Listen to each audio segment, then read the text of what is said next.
Mesdames, Mademoiselles et Messieurs, bonsoir. Bienvenue à votre site CDM TV. Nous sommes très heureux de recevoir pour vous Monsieur Fanfalonga Fwamba, président de l'Alliance des forces congolaises. Monsieur le Président, bonsoir. Bonsoir. Nous venons de suivre votre déclaration en réaction à la position prise par le gouvernement congolais, par son ministre des Affaires étrangères, au Conseil de sécurité des Nations Unies ce 23 mars 2016, portant réduction de moitié des effectifs de la MONUSCO. Mais avant toute chose, nous voulons comprendre c'est quoi la mission de l'ONU et c'est quoi la MONUSCO. Et à quel moment les casques bleus sont déployés dans un pays et en quoi consiste leur mandat ou mission.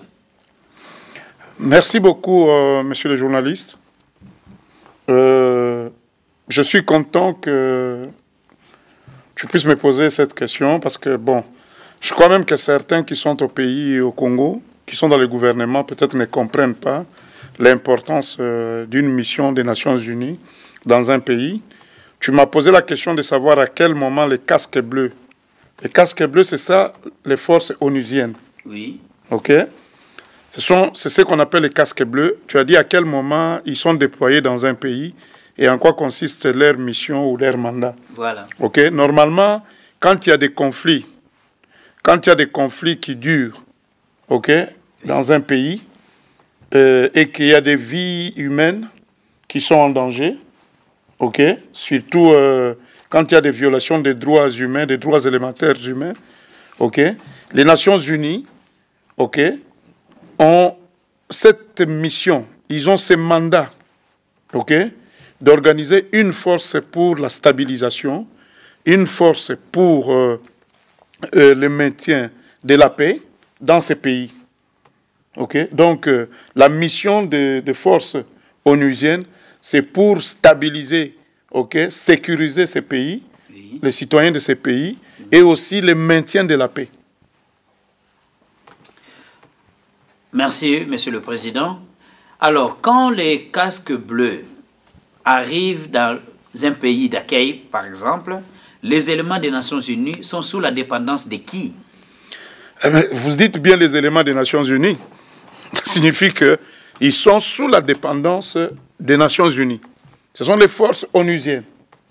Ils sont là pour, OK, répondre à la mission principale que les vainqueurs de la Deuxième Guerre mondiale avaient assignée à l'organisation extra-étatique, qu'on a l'organisation supranationale, qu'on a appelée Organisation des Nations Unies, l'ONU, oui, OK, oui, qui a pour mission, OK, le maintien de la paix, la stabilité. Ça signifie qu'après la Deuxième Guerre mondiale, à la victoire des Alliés, OK, oui, il a été décidé qu'il faut créer maintenant une structure supranationale qui devra maintenant sécuriser le territoire mondial. Ça signifie que l'espace mondial. OK? Alors, quand les forces onusiennes sont envoyées dans un pays, ces forces-là dépendent totalement des Nations Unies. OK? Pas de ces pays-là. Non, pas de ces pays-là, mais ils collaborent avec les autorités de ces pays. Mais ils n'ont aucune dépendance, ils ne dépendent pas des autorités de ces pays. C'est une force supranationale. J'ai parlé d'une organisation supranationale. Je crois, monsieur le journaliste, je vous ai parlé que l'ONU, l'Organisation des Nations Unies, c'est une organisation supranationale qui est au-dessus des nations, qui est au-dessus de l'État. Je ne sais pas si vous comprenez. Oui, oui. C'est l'organisation de 187 États, je crois. Alors, ces forces-là ne dépendent pas des pays où ils vont intervenir. Ils collaborent avec les autorités de ces pays, OK? Ils emploient même les enfants de ces pays pour des tâches peut-être locales, mais ils dépendent du secrétaire général des Nations Unies. Ah, merci beaucoup, Monsieur le Président.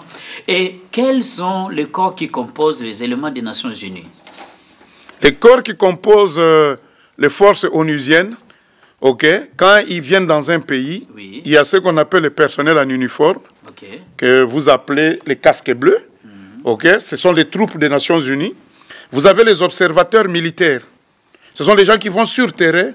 Ce sont ceux qui sont, c'est comme les juges, les arbitres, et qui vont sur terrain pour observer dans quelle zone. Parce que par exemple, dans le cas du Congo, quand les Nations Unies ont décidé par une résolution, parce que pour que les forces onusiennes viennent dans un pays, il faut que le Conseil de sécurité vote une résolution pour le déploiement de ces forces-là. OK? Oui. Alors, il y a maintenant, on doit envoyer des observateurs militaires qui viendront analyser, OK, dans quelle zone il faut déployer ces forces. On ne va pas au Congo, par exemple, dans le Congo central, quand je parle du Congo central, les Kasaï, les Bandundu, je crois, il n'y a pas de problème. Non, on ne peut pas envoyer les forces onusiennes dans les Bandundu. Je ne sais pas si vous comprenez. Oui. Ou au Katanga, okay? Peut-être qu'au Katanga, parce qu'il y avait des forces négatives qui commençaient à pénétrer vers le Katanga. Je ne sais pas si vous comprenez. Oui. Maintenant, les observateurs militaires vont déterminer, je ne sais pas si vous comprenez, oui, dans quelle zone, dans quelle région de ces pays il faut déployer les forces onusiennes. Et puis, vous avez les personnels militaires, c'est pratiquement l'administration, ok?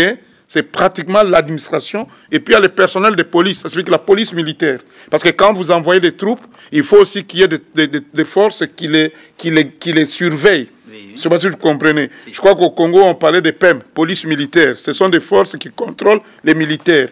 Je ne sais pas si vous comprenez. Et puis vous avez les autres personnels de police. Vous avez les personnels civils internationaux. Okay? C'est ce que nous appelons pratiquement des diplomates internationaux. Ce sont ceux-là qui ont mission de diplomates. Ce sont eux qui discutent avec les pouvoirs en place. Ce ne sont pas les troupes qui iront discuter avec les pouvoirs en place, mais c'est le personnel civil international qui est dans la mission onusienne. Et puis, on utilise aussi, je ne crois pas que quand une force onusienne doit venir au Congo, les chauffeurs qui vont conduire les troupes, on ne va pas aller prendre un monsieur de l'ONU. Non, on doit engager des locaux. Je ne sais pas si vous comprenez. Ça crée des emplois. Ça crée des emplois, voilà. OK? Oui. Et puis vous avez des volontaires des Nations Unies qui viennent encadrer. Quand, par exemple, nous prenons l'exemple dans les zones de l'Est du Congo, où il y a eu des femmes violées, il y a eu des filles violées, je crois qu'il y a des corps volontaires des Nations Unies qui viennent pour accompagner cette mission, pour encadrer les populations civiles. Okay? Des psychologues pratiquement qui viennent pour essayer de remettre ces femmes-là en état parce qu'elles ont subi des viols, elles ont subi des brutalités sexuelles que ça n'a jamais existé nulle part au monde. Je ne sais pas si vous comprenez. Alors, la mission onusienne s'est fait accompagner de volontaires qui viennent pour accompagner la mission des Nations Unies. Voilà un peu ce que je peux vous dire. Oh, merci beaucoup, Monsieur le Président. Une question historique. Le 8 septembre 1961, le secrétaire général des Nations Unies, son Excellence M. Dac, il était des nationalités hollandaises. Non, suédoise. Ah oui, je m'excuse, il était suédoise.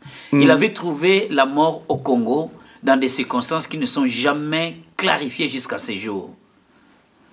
Pouvez-vous nous dire, mais en quoi consistait sa mission jusqu'à perdre sa vie?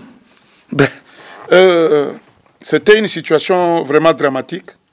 Que les hauts fonctionnaires des Nations Unies, le secrétaire général des Nations Unies puisse perdre sa vie pour la cause de notre pays. Je ne sais pas si vous comprenez, c'est pour vous montrer l'importance que le Congo a toujours eu au niveau de l'Organisation des Nations Unies.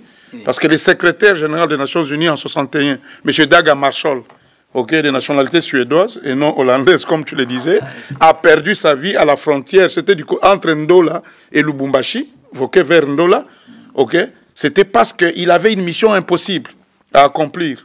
À cette époque-là, il fallait réunifier le Congo. Pourquoi? Parce que Tshombe déclare la sécession katangaise avec la complicité des forces négatives de la mafia internationale et que l'ONU, qui voyait qu'il fallait un Congo uni, l'ONU voulait que les troupes onusiennes viennent pour pacifier le Congo, que les Katanga reviennent dans l'entité politico-administrative territoriale de la République du Congo, de l'époque. Alors, il y a eu, nous pouvons dire que l'accident a été provoqué, parce qu'un secrétaire général des Nations Unies, ce n'est pas quand même des moindres, il ne peut pas aussi perdre la vie dans un accident d'avion. Je ne sais pas si vous comprenez. Oui. Et j'ai visité même ce site-là du côté de Ndola, en Zambie. C'est comme ça. Donc sa mission, c'était de réunifier le Congo. C'était une mission difficile à l'époque. Merci, Monsieur le Président. Revenons un peu à ce que vous venez de déclarer. Alors, il y a une question. La démarche du président Kabila de réduire la moitié des éléments des Nations Unies n'est-elle pas légale et régulière en sa qualité de président de la République démocratique du Congo. Il est président. Tu as bien dit le président de la République démocratique du Congo. Il n'est pas président de l'Organisation des Nations Unies. Mais les troupes aident vous m'avez posé la question tout à l'heure de savoir de qui dépendaient les troupes des Nations Unies. Je vous ai dit que les troupes des Nations Unies dépendaient des Nations Unies, du secrétaire général des Nations Unies. Alors, je ne sais pas à quel moment Kabila a pouvoir sur ces troupes. Je ne sais pas si vous comprenez. Oui, bien sûr. Kabila n'a pas pouvoir sur les troupes des Nations Unies. Il n'a pas pouvoir. Il peut initier une démarche auprès du secrétaire général des Nations Unies. Et le secrétaire général des Nations Unies amène ça au Conseil de sécurité. Tu sais, aux Nations Unies, il y a les 5 membres permanents du Conseil de sécurité. Ça fait que ceux qui ont le droit de veto. Oui. Et puis il y a les 15 membres qu'on change chaque année.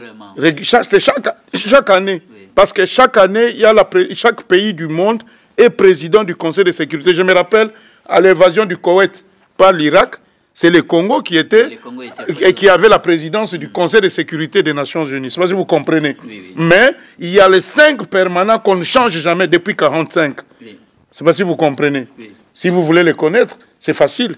La Chine, la France, l'Angleterre, l'Allemagne. Non, l'Allemagne n'est pas. Non, l'Allemagne n'est pas dedans.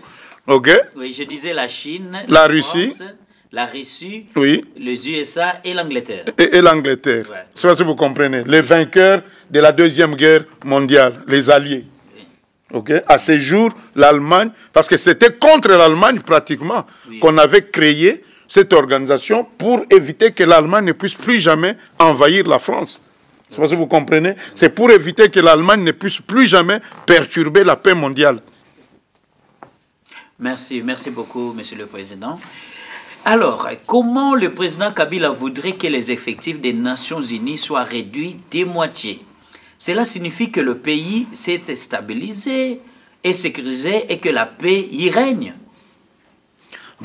Je ne sais pas ce que vous entendez par une paix qui règne. Parce que moi, je crois qu'à ce jour, le territoire congolais est très fragile. À ce que je sache, le territoire congolais est très fragile. Il y a combien de forces négatives opérant sur le territoire congolais à ce jour? Je ne sais pas si vous comprenez. Est-ce que les viols ont cessé à l'est du Congo? Est-ce que les tueries ont cessé à l'est du Congo? Pas plus qu'hier, il y a la situation de Beni. Je ne sais pas si vous comprenez. Oui. Pas plus qu'hier, il y a la situation de Beni. Je ne sais pas si vous comprenez. Oui. Les viols des femmes, est-ce que ça a cessé au Congo? Les tueries, pas plus qu'hier. Les prêtres, le prêtre qui a été assassiné, lâchement, par des forces négatives. Je ne sais pas si vous comprenez. Ben alors, comment Kabila peut demander aujourd'hui que les troupes onusiennes puissent quitter? Qui va sécuriser le territoire, surtout à l'est du Congo? Les forces congolaises, les FARDC, sont en complicité avec les forces négatives. Ça, personne ne peut nier. Nous le savons tous. Je ne sais pas si vous comprenez. Oui. Si effectivement il y avait une force pour sécuriser les territoires congolais dans les troupes congolaises, il n'y aurait pas eu tous ces problèmes. Le Congo est indépendant depuis 1960. Il y a eu combien de chefs d'État au Congo? Je ne sais pas si vous comprenez. Est-ce qu'à l'époque de Kassavubu, on a connu ces tueries à l'est du Congo? À part les rébellions congolo-congolaises. Je ne sais pas si vous comprenez. À l'époque de Mobutu, là, n'en parlons même pas. Moi, j'ai toujours dit que de toutes les erreurs de Mobutu dans la gestion, dans la gouvernance du Congo, le mérite, ce que nous devons mettre à l'actif de Mobutu, c'était la paix et la sécurité du territoire congolais ou zaïrois de l'époque. Je ne sais pas si vous comprenez. Alors, comment on peut parler que Kabila a stabilisé la paix, le territoire congolais, et il demande maintenant que les troupes de l'ONU puissent être réduites de moitié. Par rapport à quoi? Au contraire, nous avons besoin qu'on puisse augmenter l'effectif, parce que bientôt il y a des élections au Congo. Et l'étendue du territoire, l'effectif qui est là, c'est juste pour l'est du Congo, là où il y a des problèmes. Mais maintenant, il faut que l'ONU puisse encore augmenter son effectif. Parce qu'il faut que les troupes de l'ONU puissent sécuriser les élections. Monsieur le Président, il y a quand même 20 000 contingents. Ce n'est pas peu de choses. Ah, mais il y a 2 345 000 km² de superficie. Le Congo, c'est un petit continent. 2 345 000 km². Je ne sais pas si vous comprenez. Voilà, encore une autre question. Quel est l'actuel apport de la MONUSCO en RDC? l'actuel apport de la MONUSCO en RDC. Oui. Mais moi, je crois que la MONUSCO, ok, dans son actif, je ne sais pas si vous comprenez, Oui. dans l'actif de la MONUSCO, je crois peut-être que la MONUSCO peut-être n'est pas arrivée à atteindre les résultats tels que nous les souhaitions à cause de la complicité, ok, du gouvernement congolais dans les forces négatives qui sont en train de violer les territoires congolais. Je ne sais pas si vous comprenez. Mais à ce jour, la MONUSCO a quand même atteint une mission, ok, bien déterminée, parce qu'il y a quand même un semblant de paix à l'est du Congo. Je ne sais pas si vous comprenez. La MONUSCO est arrivée. ok. On a parlé de la victoire de FARDC sur les M23. Mais moi, je crois que parce qu'il ne faut pas oublier une chose. Quand il y a une force onusienne qui arrive, elle a deux missions. Elle peut venir avec une mission défensive, tout comme elle peut venir avec une mission offensive. Je ne sais pas si vous comprenez. À un certain moment, pour sécuriser l'Est du Congo face aux attaques du M23, les forces de l'ONU étaient devenues des forces offensives. Ils ont dû même attaquer certaines positions de M23 pour essayer de sécuriser le territoire congolais.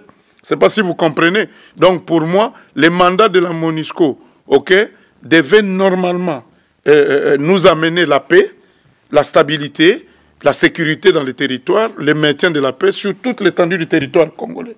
Mais moi, je l'ai dit tout haut, que la complicité du pouvoir de Kinshasa, ok, avec les forces du mal, les forces négatives, c'est ce qui fait, ok, qui fait vraiment obstacle à la réussite totale de la mission de l'ONU. Je vous ai entendu dire souvent les forces négatives. Est-ce qu'on peut savoir quelles sont ces forces négatives? Est-ce qu'ils ont-ils un nom? Ben, les forces négatives, toutes ces rébellions qui ont été... Comme les M23? Les M23, les CNDP, ok, les mouvements RCD Goma. Je ne sais pas si vous comprenez. Mais ils sont déjà vaincus. Mais ils ne sont pas vaincus parce qu'ils ne font que changer de nom, ne t'en fais pas. Toi, tu crois que le CNDP est différent du M23 ou du RCD? Je ne sais pas si vous comprenez. La stratégie qu'ils avaient faite, c'est quoi? C'est de créer des forces. Aujourd'hui, même au niveau de l'Est, ok, ils sont en train de parler de FDLR. Ok, ils parlent des Interahamwe. Dans ma déclaration, j'ai parlé de 3000 éléments armés rwandais qui sont sur le territoire congolais depuis le 23 mars, qui disent qu'ils viennent poursuivre les Interahamwe. Et qui sont les Interahamwe? Et quel est le rapport, quelle est la croix que nous, les peuples congolais, nous portons par rapport au problème du Rwanda? Je ne sais pas si vous comprenez. Oui. Pourquoi les Interahamwe? Pourquoi on doit nous parler des Interahamwe tout le temps quand on veut violer le territoire congolais? Je ne sais pas si vous comprenez. Oui. Et on ne nous a jamais montré ces Interahamwe qu'ils arrêtent. Ça fait combien? Kabila est au pouvoir depuis 14 ans, 15 ans, ok? Que nous montre les forces Interahamwe. Ici, ils connaissent leur localisation, qu'ils disent à la MONUSCO. La MONUSCO est là pourquoi? Franchement, monsieur le journaliste, vous demandez la réduction des troupes onusiennes, qui sont des troupes neutres et pacifiques. Je ne sais pas si vous comprenez, mais vous permettez l'entrée de 3000 éléments bien armés lourdement rwandais sur le territoire congolais. Est-ce que vous comprenez quelque chose?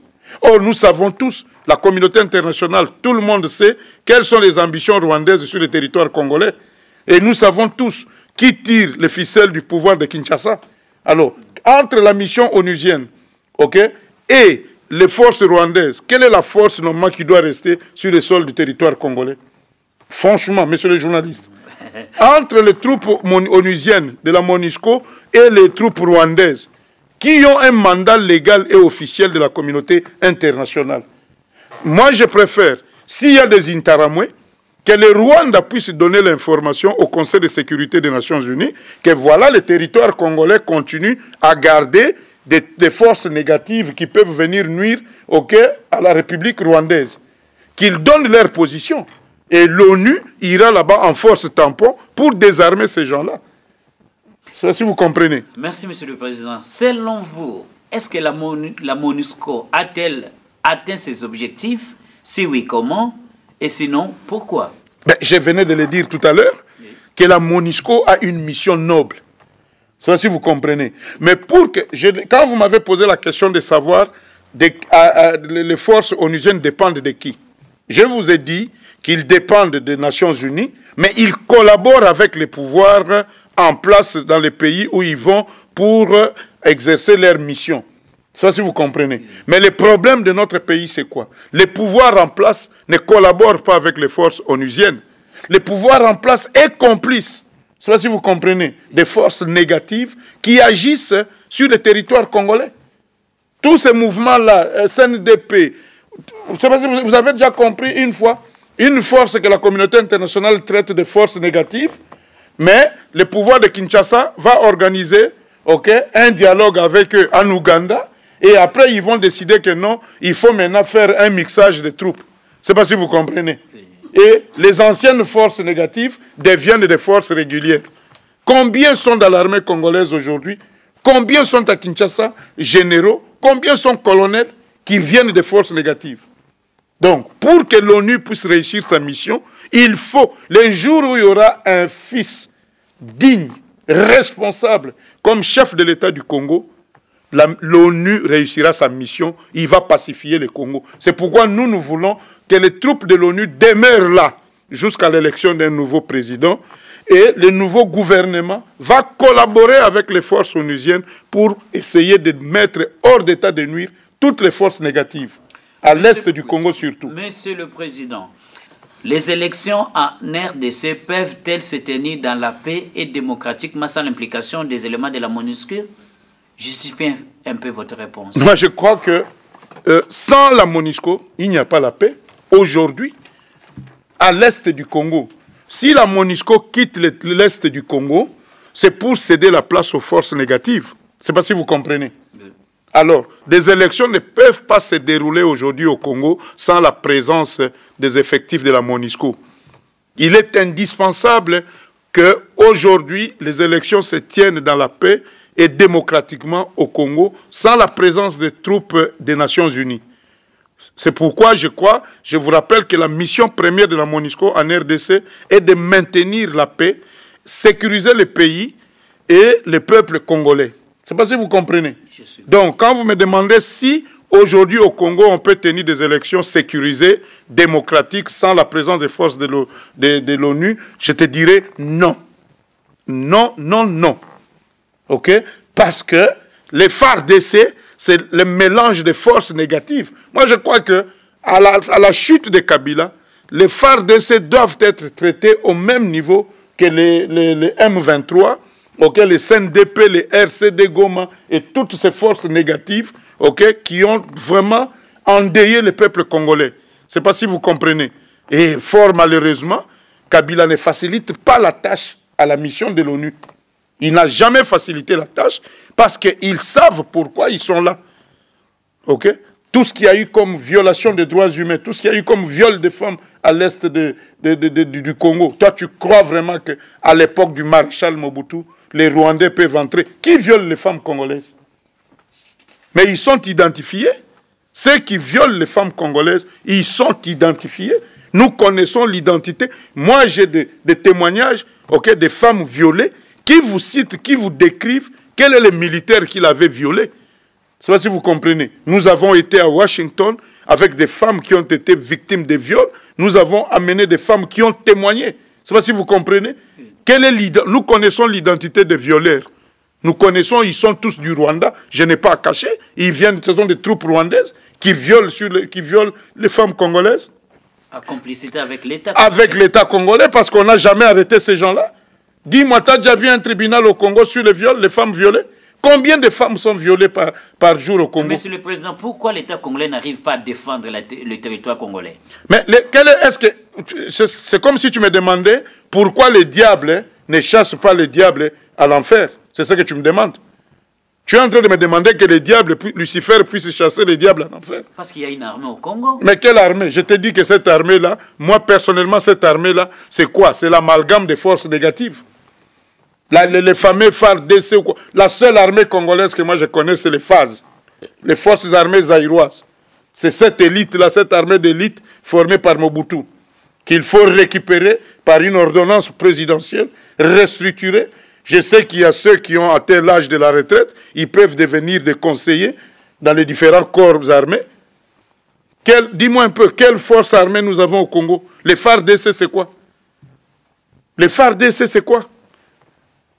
Ça vient, les FARDC, c'est quoi? Il y a des gens qui n'ont jamais fait l'armée, qui sont des généraux aujourd'hui au Congo.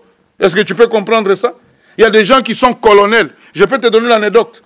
On avait envoyé des officiers congolais, les fameux officiers congolais en Chine, dans une académie. C'est lui qui m'a dit ça, c'est un des officiers phase qui a fui la honte dans cette académie. Ils sont partis, je crois, à 25. Et un colonel chinois a demandé à un monsieur qui était là, toi, tu as quel grade? Il dit, je suis colonel. Le monsieur a demandé, ça fait combien d'années tu es dans l'armée? Il dit 4 ans. Ah bon? Mais il lui montre maintenant ses galons. Hein. Il lui dit, moi, ça m'a coûté 25 ans pour porter les galons de lieutenant-colonel. Je ne suis même pas colonel full. Et toi, tu es colonel full après 4 ans de service militaire. Tu comprends? C'est ça le FARDC? C'est ça l'armée nationale? C'est une armée à dissoudre. Je te dis que nous avons une armée d'élite qui est là. Et nous allons réhabiliter cette armée. Merci, Monsieur le Président. Alors, maintenant que les nouvelles provinces sont désormais effectives, croyez-vous encore que les élections pourraient se tenir en 2016, conformément au dispositif constitutionnel? Dis-moi un peu, ces nouvelles provinces-là, c'est pour ceux qui les ont fabriquées? Les nouvelles provinces-là, je te l'ai dit, c'est pour ceux qui les ont fabriquées. À la veille, normalement, la constitution de notre pays dit que le chef de l'État doit convoquer les élections 3 mois avant la date de fin de mandat du président actuel. OK? C'est pas si vous comprenez, monsieur le journaliste. Oui, monsieur. Alors, aujourd'hui, nous sommes au mois d'avril déjà, parce que nous sommes, je crois aujourd'hui, nous sommes le 29 mars, non? Oui. C'est déjà le mois d'avril. Oui. Avril à septembre, ça fait combien de mois? Et alors, dans quelques mois, normalement, Kabila doit convoquer les élections. Et à quoi ça sert des nouvelles provinces? Ça sert à quoi? Moi, je me suis posé la question, politiquement, ces nouvelles provinces servent à quoi? Je me suis posé la question, est-ce que c'est une décentralisation? Est-ce que c'est une autonomie des entités politico-administratives? À quoi ça sert? Ce sont des alibis, parce qu'aujourd'hui, ces nouvelles, les anciennes provinces, les 11 provinces, avaient leurs équipements pour les élections. Nous avions les fichiers électoraux, on avait les fichiers électoraux, nous avions les fichiers centraux sur base des 11 provinces. La CENI avait les populations répertoriées sur 11 provinces. Dis-moi, nous sommes en avril aujourd'hui. Avril à novembre, ça fait combien de mois? Ça suffit que pour Kabila peut organiser tout sur les 26 provinces en 6 mois pour organiser les élections en 6 mois. Je ne sais pas si vous comprenez. En 6 mois, les provinces, j'ai vu au Katanga, il y a 4 provinces maintenant. Je ne sais pas si vous comprenez. Alors, la province de Olualaba, ou je ne sais pas, la province du Lualaba, pas Olualaba, la province du Lualaba, ok, avec comme chef-lieu Kolwezi. Dis-moi, quel est l'équipement que Kolwezi, la ville de Kolwezi, a pour organiser des élections aujourd'hui? Ne vous en faites pas, ils vont acheter. Ils vont acheter avec quel argent? Parce qu'ils disent qu'ils n'ont pas l'argent. Le Kalemi, chef-lieu de la province du Haut-Katanga. Non. C'est attends. Lomami. Kalemi, vous avez Olomami, c'est Kamina. Lualaba, c'est Kolwezi. Haut-Katanga, c'est Lubumbashi. Et puis Tanganyika, la province du Tanganyika. Kalemi. Dis-moi, Kalemi, à quelle structure? Kalemi. C'était le chef-lieu de la province, de la sous-région. Kalemi, aujourd'hui, à quelle logistique pour organiser des élections présidentielles? Dis-moi, je prends le Sankourou, le Lusambo, une petite ville abandonnée à elle-même. Je me demande comment on va organiser des élections à Lusambo comme chef-lieu de la province du Sankourou. Vous pensez que c'est encore une autre bêtise? Mais c'est encore une bêtise, c'est encore un alibi. Dis-moi un peu, mon frère, il y a entre le Lusambo et Mbujimayi, je ne sais même pas s'il y a un moyen de transport. Je ne sais pas si vous comprenez. Je ne sais même pas s'il y a un aéroport à Lusambo. Je ne sais même pas. Bah alors dis-moi, les urnes vont arriver là-bas comment? Les kits électoraux vont arriver là-bas comment? L'identification. Parce que maintenant, il faut identifier la population par rapport à leur province. Mais vous ne pensez pas, parce qu'aujourd'hui, il y a des villes qui naissent Et ça va demander que les gens viennent en nombreux. Ils vont venir comment? Dis-moi un peu. Katakokombe, c'est ma zone d'origine, hein, et dans la province aujourd'hui du Sankuru. Ok? Oui. Katakokombe, dis-moi de Katakokombe à Lusambo. Les gens vont arriver là-bas comment? Ou de Lodja. Tu sais que de Lodja à Katakokombe, les gens partent en moto. Je crois que les enfants qui ont 20 ans aujourd'hui à Katakokombe n'ont jamais vu de véhicule. C'est grave. C'est pas si vous comprenez. C'est grave. Alors qu'on arrête un peu de nous distraire. Il n'y a pas élection pour moi. Le fait que Kabila a cautionné avec son gouvernement, ok, la naissance de ces 26 provinces, avec des gouverneurs. Tu as déjà vu une élection où la majorité, sur 20 provinces, la majorité prend combien? C'est 16 provinces. 16 provinces. Bon, il ne faut pas oublier que le nord Ubangi et le sud Ubangi, on n'a pas encore donné les résultats. Donc, il risque de prendre 18 ou 20 provinces. Tu vois si vous comprenez. Parce que dans la République démocratique du Congo, il n'y a que la majorité présidentielle que le peuple aime. Alors que 99% des Congolais chantent aujourd'hui Yébela Vision, n'est-ce pas? 98%, pas même 95%. 98% des Congolais aujourd'hui, si vous passez votre micro, ils vous diront Kabila doit partir. Mais aux urnes, ça change. Est-ce que vous comprenez quelque chose? Merci, monsieur. Aux urnes, ça change. Nous ne voulons pas trop vous retenir. Merci encore pour ce temps-là. Une dernière question. Quelle sera la place de l'AFC, l'Alliance de forces congolaises, l'Alliance de forces congolaises dans cette nouvelle configuration territoriale que Kabila vient d'imposer au peuple congolais? Quelle sera C'est non-événement pour nous. Nous ne reconnaissons pas les pouvoirs de Kabila. Nous reconnaissons cette constitution-là. Et je crois que si Kabila, vous avez vraiment le respect de la constitution, quand il a triché en 2011, ok, c'était au mois de décembre, non? 2011, il fallait commencer cette procédure en janvier 2012. Au moins sur 5 ans, tu commences maintenant la procédure et tu organises même les recensements. Je ne sais pas si vous comprenez des populations de ces provinces. Dis-moi, quelle est la population de la province du Lualaba ou la province du Sankuru? Parce qu'avant, nous étions tous dans la province du Kasaï oriental. Donc aujourd'hui, Kabila avait organisé les élections avec quelle est la population de la province du Sankuru. Quelle est la population de la province, par exemple, du Haut-Ouélé ou des Bas-Ouélé? Avec quel recensement, avec quels chiffres ils vont nous présenter les fichiers électoraux? Je ne sais pas si vous comprenez. C'est pourquoi, pour l'Alliance des forces congolaises, ce découpage territorial ne nous concerne pas. Dans nos papiers, dans nos écrits, dans toutes nos décisions, nous continuons à considérer les 11 provinces qui ont existé jusqu'à ce que le nouveau président élu démocratiquement, qui va rédiger une nouvelle constitution, et dans cette nouvelle constitution, nous allons voir s'il faut faire un nouveau découpage territorial, et immédiatement, il faut commencer. Moi, je crois que c'est vrai, il faut un nouveau découpage, mais ce n'est pas avec toutes les provinces. Ce n'est pas avec toutes les provinces. On peut commencer avec une province. Par exemple, nous prenons la province orientale. Nous découpons et le gouvernement central essaye de mettre des moyens pour essayer de rendre l'autonomie de ces nouvelles provinces effectives. Comme Mobutu l'avait fait à l'époque avec les Grands Kivu, qui est devenu le Nord Kivu, le Sud Kivu et le Maniema. Je ne sais pas si vous comprenez. Mais Mobutu a fait combien d'années avec cette expérience-là? Pas vous réveillez, même si la Constitution avait prévu ça. Ok, Kabila devait. La Constitution, c'était en quelle année qu'ils avaient voté cette Constitution? Ce n'est pas en 2006. Il a eu 2 mandats. Depuis 2006, Kabila a eu les mandats de 2006 à 2011. Pourquoi il n'a pas fait de découpage? Il savait qu'il avait encore un autre mandat. Mais maintenant que tu n'as plus de mandat, est-ce que tu comprends quelque chose? Tu n'as plus de mandat. Ton nom, c'est le départ. Mais tu fais un découpage territorial et tu nommes de nouveaux gouverneurs. Et dans cette nomination, parce que ce n'est pas une élection, ça.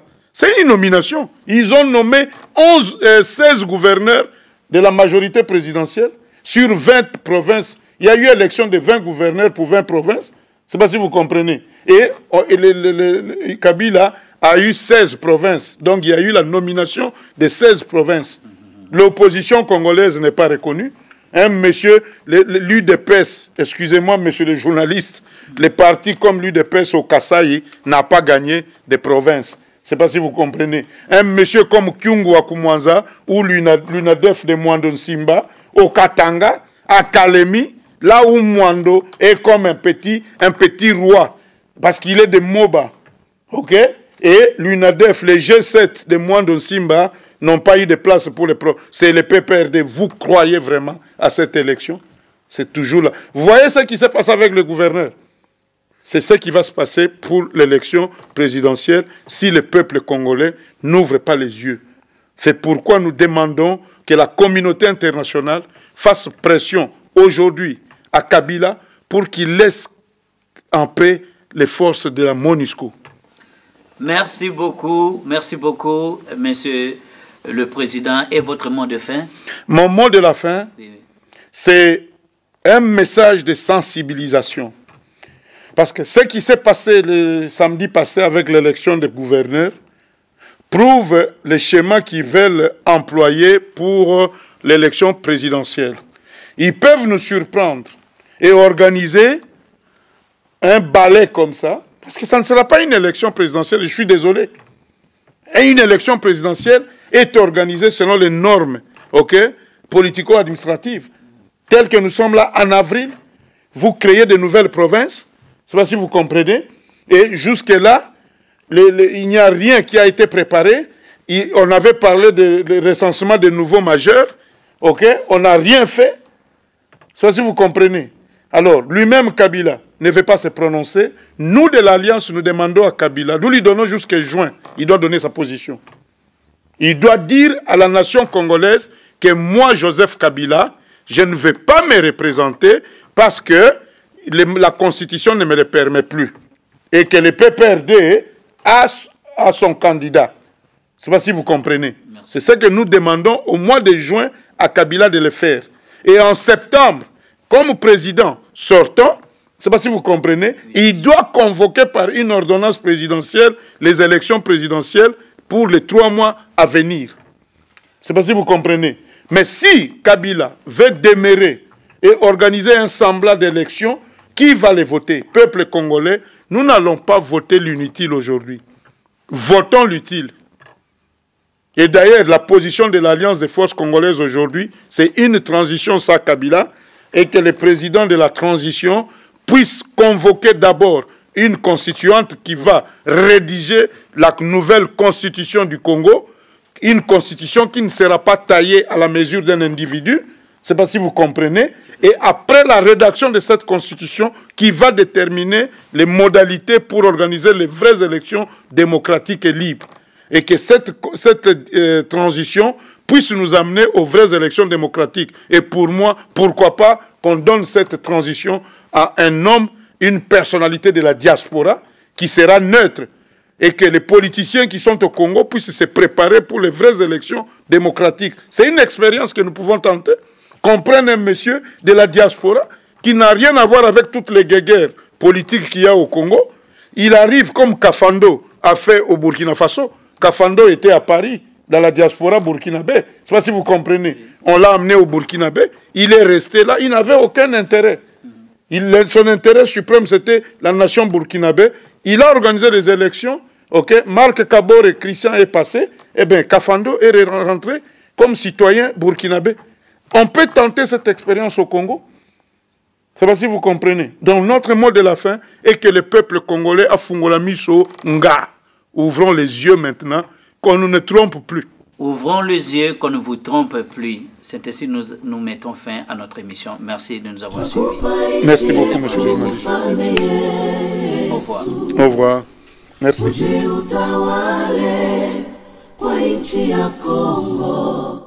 Uje tuone utukufu wako Mungu wa miujiza. Bwana twaomba, uje mfalme wa Kongo, uje karibu Mwokozi, uje wakisha moto wako tupate uhuru. Ushushe nyota yako dunia nzima ijue ya kwamba Yesu yuko. Ufalme mfalme wa Kongo. Ulimwengu iangaziwe na nuru ya Kongo. Bwana twaomba, uje mfalme wa Kongo, uje karibu Mwokozi, uje wakisha moto wako tupate uhuru. Tubako petanga yetu mulopwe